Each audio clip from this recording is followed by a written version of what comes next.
प्रेम से बोली छठी माता की जय, सूरज भगवान की जय। तो गुरु भाई बहना, मैं एक छठ माता की कथा सुनाने जा रही हूँ। इस कथा को पूरा सुनिए और रहस्य जानिए। आदि नहीं, आदि सुनने में छठी माता का अपमान होती है, माता छठी का अपमान होती है, और पूरा सुनने में माता छठी कृपा करते हैं, दया करते हैं। सुहाग की लंबे आयु होती है, मांग में सिंदूर सजा रहता है, गोद में पुत्र खेलता है और घर में धन की वृद्धि होती है। इसलिए कथा को पूरा सुनिए और रहस्य जानिए। आधी नहीं तो प्रेम से बोलिए छठी मैया की जय। गुरु भाई बहना, एक गांव में एक डोम और एक डोमिन थे। बड़े गरीब और निर्धन थे। उनका काम यही था, सूप दौरी बीनते थे, बांस काटते थे, सूप दौरी बीनते थे, बाजार ले जाकर बेचते थे और बाजार ले जाकर बेचकर अपने बच्चे का प्रतिपाल और अपना प्रतिपाल करते थे। वही सूप दौरी का दुकान लगाते थे, उसी से उनका गुजर बसर चल रहा था। उनका गृहस्थी वही था। धीरे धीरे कार्तिक मास आया तो जो बेचारी डोम का पत्नी थी, उसका नाम उर्मिला था। उर्मिला बोली कि हे स्वामीनाथ, सब लोग जो हैं सब लोग व्रत करते हैं और पूरे जीवन भर हम आज तक कोई व्रत नहीं किए, तो सारा दिन सूप दौरी बेचते रह जाते हैं। इस बार हम भी व्रत करेंगे, सूप दौरी नहीं बेचेंगे। उसके पति जो थे कहने लगे कि कोई बात नहीं, तुम भी व्रत करो, हम तुम्हारे व्रत में सहयोग करने के लिए तैयार हैं। और बेचारी उर्मिला जो थी, उर्मिला व्रत रखने को लिए तैयार हो गई। अब कार्तिक में बड़े नियम धर्म से भोजन बनाती थी, अपने बच्चे को खिलाती थी, अपने पति को खिलाती थी।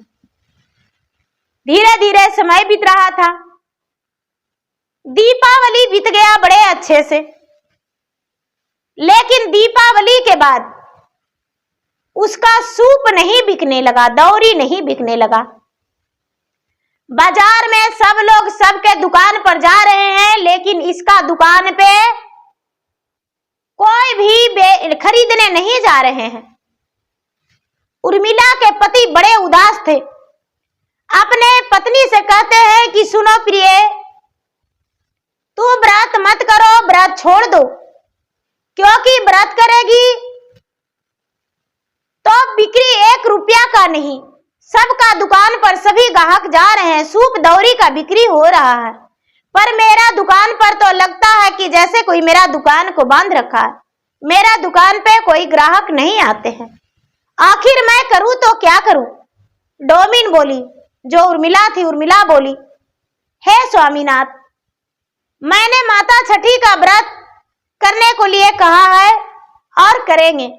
यदि मेरे पास पैसे नहीं रहेगा तो फूल और पान थाल में सजा लेंगे, सूप में सजा लेंगे और गंगा में हेलकर अर्घ दे लेंगे। इससे ज्यादा नहीं करेंगे, लेकिन व्रत करेंगे। क्या भगवान कहते हैं सूप भर फल लेकर आओ और मुझे अर्घ दो? अरे भगवान तो भात के भूखे हैं। जब भगवान के प्रेम से यदि भोग लगा देंगे तो भगवान मेरा भोग जेम लेंगे। हे स्वामीनाथ, हम व्रत जरूर करेंगे। अब धीरे धीरे समय बीत गया दीदी। परिवार द्वितीया तृतीया स्नान जो करके भोजन करते हैं, चौथ का दिन कृष्ण पक्ष, कृष्ण पक्ष बीत गया दीदी और शुक्ल पक्ष चौथ आ गया। शुक्ल पक्ष चौथ के दिन नहाई खाई करते हैं, पंचमी के दिन लोहंडा, छठी के दिन सांझ के अर्घ और सप्तमी के दिन पारण की जाती है दीदी, नियम धर्म के साथ। तो दीदी ये जो बेचारी उर्मिला थी, वो चौथ के दिन स्नान करके भोजन बनाने गई तो उसके घर में एक दाने नहीं था, एक दाने नहीं था। अपने पति से कहती है कि हे पतिनाथ, हे स्वामीनाथ, आज घर में एक दाने नहीं और व्रत हम करेंगे। उसके पति कहते हैं जब मेरा कई दिन से दुकान पे एक सूप दौरी नहीं बिक रहा तो कैसे व्रत करेगी, व्रत छोड़ दो, व्रत मत करो। उर्मिला कहती है कि नहीं, हम व्रत करेंगे क्योंकि माता छठी ने हमें सब कुछ दिए हैं और 4 दिन से मेरा दुकान नहीं चल रहा तो क्या, हम व्रत करेंगे। अब नहाई खाई के दिन स्नान तो कर ली दीदी, लेकिन उसके घर सुबह सुबह भोजन नहीं बना। जब भोजन नहीं बना तो शंकर भगवान पार्वती से कहते हैं कि महाराज देखिए, एक सती नारी का आज प्रतिष्ठा चला जाएगा, आज भी भूखी रहेगी, कल के दिन भूखी रहेगी, परसों भी भूखी रहेगी। नहाई खाई करके एक दाने भी अपना मुख में नहीं लिया है। क्या उसके लिए कोई आपका दया कृपा नहीं है? शंकर भगवान कहते हैं कि देवी, इसमें तो आप ही कुछ कर सकते हैं। 108 रूप तो आप धारण किए हैं, तो हम इसमें क्या कर सकते हैं, आप ही कीजिए। पार्वती एक बुढ़िया के रूप धारण कर लिए और एक बुढ़िया के रूप धारण करके लाल वस्त्र पहन के और उसके दरवाजा पर गए। दरवाजा ठकठकाए, बेचारी उर्मिला जो थी अंदर थी, बाहर निकली, आप कौन है? पुत्री, कुछ मुझे भोजन करा दो, मैं बहुत भूखा हूं। उर्मिला कहती है माता, मैं क्या बताऊं, मेरे पास तो कोई भोजन नहीं, मैं तो छठ माता के व्रत भी रखी हूं, लेकिन मेरे पास कोई भोजन नहीं है, मैं क्या आपको भोजन कराऊं। आज तो ऐसा दिन है कि लगता है भगवान मेरे साथ परीक्षा ले रहे हैं, लेकिन हम भी कम नहीं, व्रत करेंगे, व्रत नहीं छोड़ेंगे, हम व्रत करेंगे। क्यों नहीं करेंगे? कल खुद का हम अपने से जाएंगे सूप दौरी बेचने और सूप दौरी बेचकर हम लाएंगे। मेरे पति से एक सूप दौरी नहीं बिक रहा है, आज तक तो चुप थे, लेकिन कल खुद के जाएंगे, उपवास में ही सूप दौरी बेचेंगे। माता कहती है कि बेटी, मेरे पास चने की दाल है, मेरे पास चावल भी है, मेरे पास देखो सब्जियां भी थोड़ा है, हरा भरा सब्जी, मेरा ही चावल से भोजन बना दो बेटी और भोजन बनाकर मुझे खिला दो। उर्मिला बोली, माता जी, बड़ी सौभाग्य की बात है कि आप मेरे घर आए, ऐसा बात कहें, मुझे दे दीजिए, हम अवश्य बना देंगे। माता पार्वती एक बुढ़िया के रूप धारण करके चावल, दाल, सब्जी, घी, मसाला सब कुछ दिए और उर्मिला बड़े प्रेम से भोजन बनाई। जैसे लगा छू मंतर, तुरंत उसका भोजन बन गया। माता को भोजन जब परोस कर दी तो माता कहती है कि बेटी, तूने तो व्रत रखी हो तो पहला भोजन तू ही करेगी। कहती है नहीं माता, ऐसी कोई बात नहीं, मैं तो पहले गौ के दे दिया हूं, उसके बाद आप मेरे माता के समान है, आप भोजन कर लीजिए। माता ने भोजन कर लिए, भोजन करके और कहने लगे, बेटी तू तो बड़ा सुंदर भोजन बनाई हो, बड़ा अच्छा लगता है, तुम्हारे हाथों में तो जादू है, कितना सुंदर लग रहा है। दीदी, माता ने भोजन करके और घर चले गए, अपने वहां से अंतर ध्यान हो गए। थोड़ी सी चावल बोले कि बेटी सांझ को भी बना लेना और भोजन कर लेना, भूखे पेट मत सो जाना। उर्मिला ने शाम को भी भोजन बनाई, अपने बच्चे को, अपने पति को जमाई। सवेरा हो गया दीदी तो सूप और दौरी का दुकान खोलने चली गई। कहाँ? बाजार में, कि आज हम पति के नहीं, हम खुद का दुकान खोलेंगे और दुकान करके और आज कुछ पैसे लाकर और हम माता का व्रत पूरा करेंगे। दीदी दोपहर हो गया, एक भी ग्राहक नहीं आए, एक भी सूप और दौरी नहीं बिका।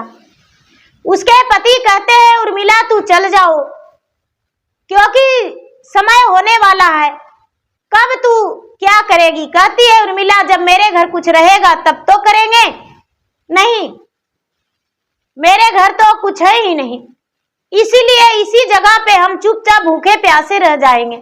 शाम का जाएंगे, धूप दीप जलाकर अपना छठी माता का गोड़ लग लेंगे।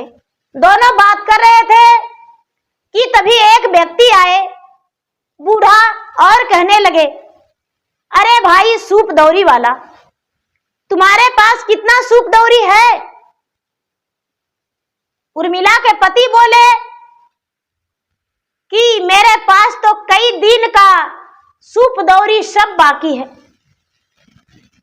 बूढ़ा बाबा कहते हैं कि देखो, मुझे 101 सूप चाहिए और 101 दौरा भी चाहिए, मुझे उसमें एक भी कमना नहीं चाहिए, क्या हो जाएगा? उर्मिला के पति बोले कि हाँ, मेरे पास हो जाएगा।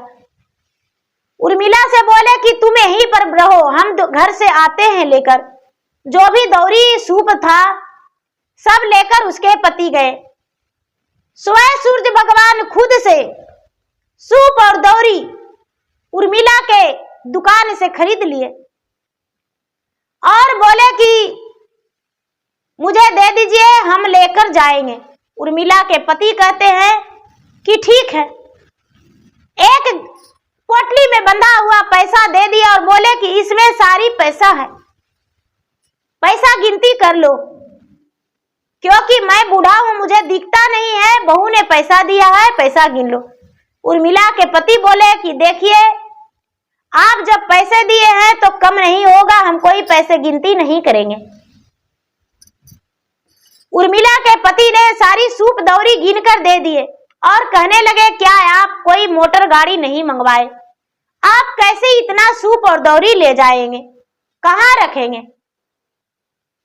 उर्मिला के पति जब ऐसा बोले तो सूर्य भगवान एक बूढ़े के रूप धारण करके आए थे। बोले कि ऐसा कोई बात नहीं, बस मेरा सारी सामान चल जाएगा।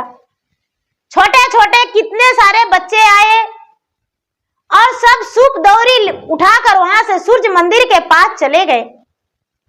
सूर्य मंदिर के पास चले गए और सूर्य मंदिर के पास सारी सूप दौरी रखा गया। अब सुबह शाम के समय में सूप दौरी सब सूर्य मंदिर के पास रखा गया। सुबह हुआ तो सूर्य भगवान क्या किए कि वही बूढ़ा का रूप में वहां पर खड़े हो गए और लोग से बता दिए कि यहाँ पर हम सूप और दौरी मुफ्त में बांट रहे हैं। जो भी व्रत कर रहे हैं वो सब गरीब और अमीर मेरे पास सूप दौरी लेने आएंगे, हम सबको देंगे। सूर्य भगवान अपने ही हाथों वहां सूप दौरी बांटने लगे। वहां के जितना व्यक्ति व्रत किए थे सभी लोग व्रत करने वाले सूप और दौरी लेने के लिए लाइन में लग गए। सभी को वहां पर सूप और दौरी सूर्य भगवान अपने हाथों से दिए। लेकिन वहां के जो अमीर घमंडी राजा थे, उनका पत्नी भी व्रत रखी थी, तो राजा सूप लेने नहीं गए और ना उनके पत्नी, ना ही उनके कोई घर के सदस्य। राजा ने बोले कि मैं तो खुद अमीर और धनी हूं, तो मैं उनके पास सूप लेने क्यों जाऊं? क्या मैं भिखारी हूं जो उनके पास सूप और दौरी लेने जाऊं? भगवान के दिया हुआ तो मेरे पास सब कुछ है। राजा नहीं गए, सब लोग लेकर और उसी सूप और दौरी से गंगा के घाट पर पहुंचे। राजा जो थे, राजा का तो अलग सूप था। भगवान सूर्य देव वहां प्रकट होकर वहां घाट पे, गंगा के घाट पे घूमने लगे। कहने लगे, अरे सबका तो दौरी और सूप एक है और एक का सूप और दौरी अलग है। सबका पत्नी सब जो है, जो भी व्रत किया हुए है, पुरुष और स्त्रियां, जो भी महिलाएं, सभी तो अलग हैं, लेकिन एक सजे धजे 16 श्रृंगार में करके सज सवर के बैठे हैं। आखिर क्या कारण है? सारा लोग कहने लगे वो राजा हैं, इसीलिए सज सवर के बैठे हैं और हम लोग तो उनके प्रजा हैं, तो इसीलिए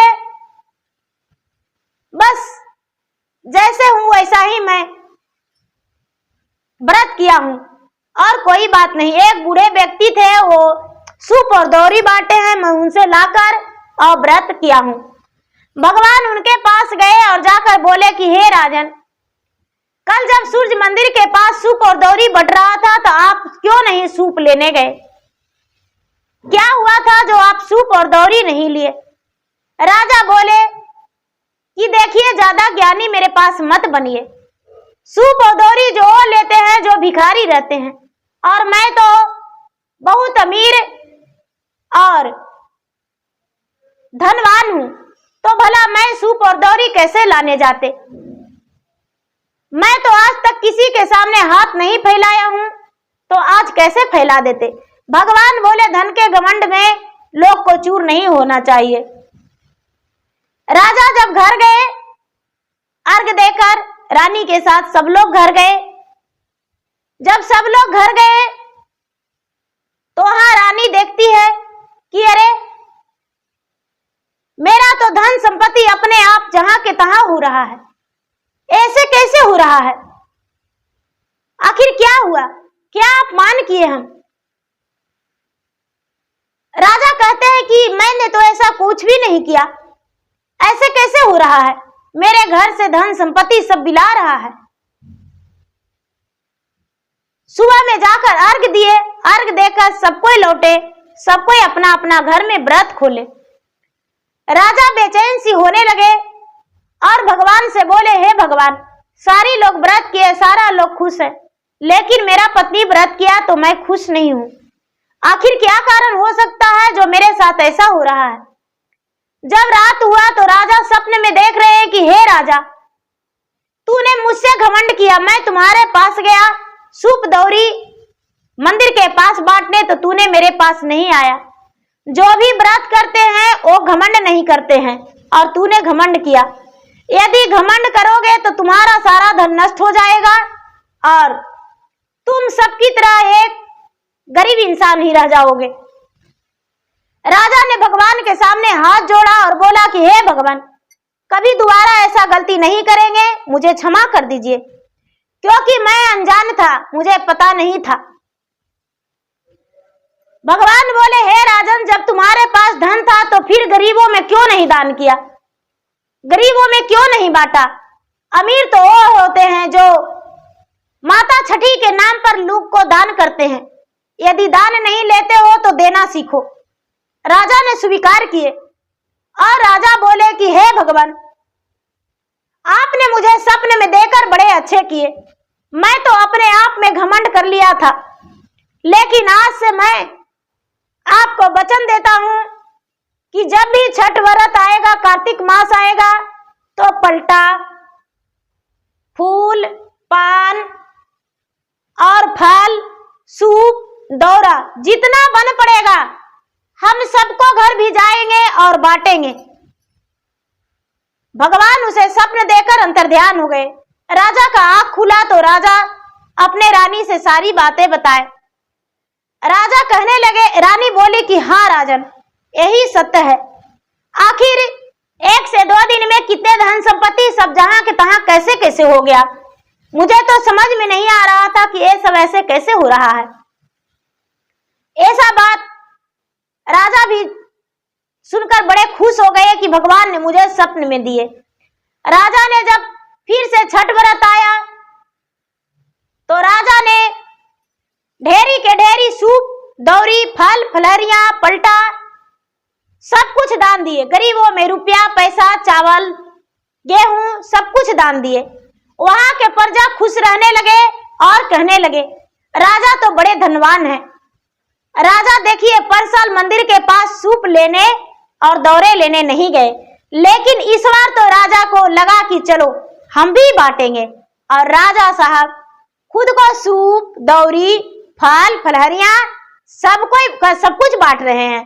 जिसके नहीं है वो भी राजा से लेकर और व्रत करके और भगवान से कामना करेंगे और कभी हौसला नहीं तोड़ेंगे। राजा ने बहुत अच्छे कर्म किए हैं, क्योंकि राजा ने सब कुछ बांटे हैं। राजा ने धन संपत्ति जब बांटने लगे तो राजा के दिन दुगना रात चौगुना घर में आमदनी होने लगा। कोई प्रकार का कोई कष्ट कोई दुख नहीं होने लगा। राजा सब कुछ बांटकर बड़े प्रसन्न थे और खुश थे। अपने रानी से भी व्रत करवाते थे, खुद का भी व्रत किया करते थे यदि रानी नहीं करती थी तो, और राजा या कभी रानी दो में एक व्रत करते थे। और फल फूल सब कुछ बांटते थे। फल फूल सूप दौरी रुपये पैसे अन्न जो भी रहता था राजा गरीबों में दान किया करते थे। राजा जब दान करते थे तो वहां के लोग को आसरा लग जाता था कि छठ का दिन आ गया है, राजा दान करेंगे, और रोज लोग लाइन लगाकर फल फूल दौरा सूप पलटा सब लिया करते थे। तो दीदी जो व्रत नहीं करते हैं और यदि उनके पास है तो व्रत में किसी को दान देने में नहीं चूकना चाहिए। ज्यादा नहीं तो कम से कम 5 व्यक्ति का भी दान कीजिए, लेकिन दान कीजिए।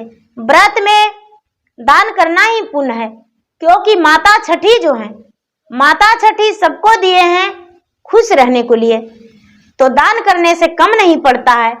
नारियल दान कीजिए, फल दान कीजिए, सूप दान कीजिए, दौरी दान कीजिए, रुपये दान कीजिए, दान करने से कमता नहीं है। और दीदी भैया प्रसादी खाने में कभी किसी से ये नहीं सोचना चाहिए कि उसके से मांग के खाएंगे, नहीं, ऐसी बात नहीं है।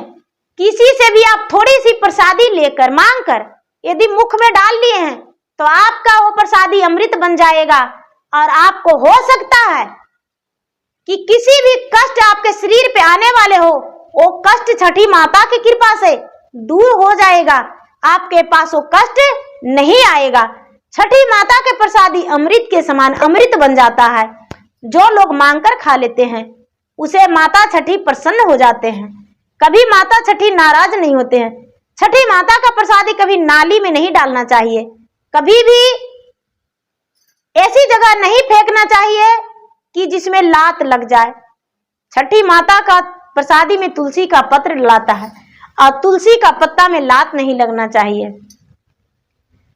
कार्तिक मास आई गंगा स्नानिया, कार्तिक मास आई गंगा स्नानिया, कार्तिक मास जी सासू छठी रे बरतिया, कार्तिक मास जी सासू छठी रे बरतिया, कैसे के करवा बहुआ गंगा स्नानिया, कैसे के करवा बहुआ गंगा स्नानिया, कैसे के करवा है बहुआ छठी रे बरतिया, कैसे के करवा है बहुआ छठी रे बरतिया, भोरे बिनु सरवा सासु गंगा स्नानिया, भोरे बिनु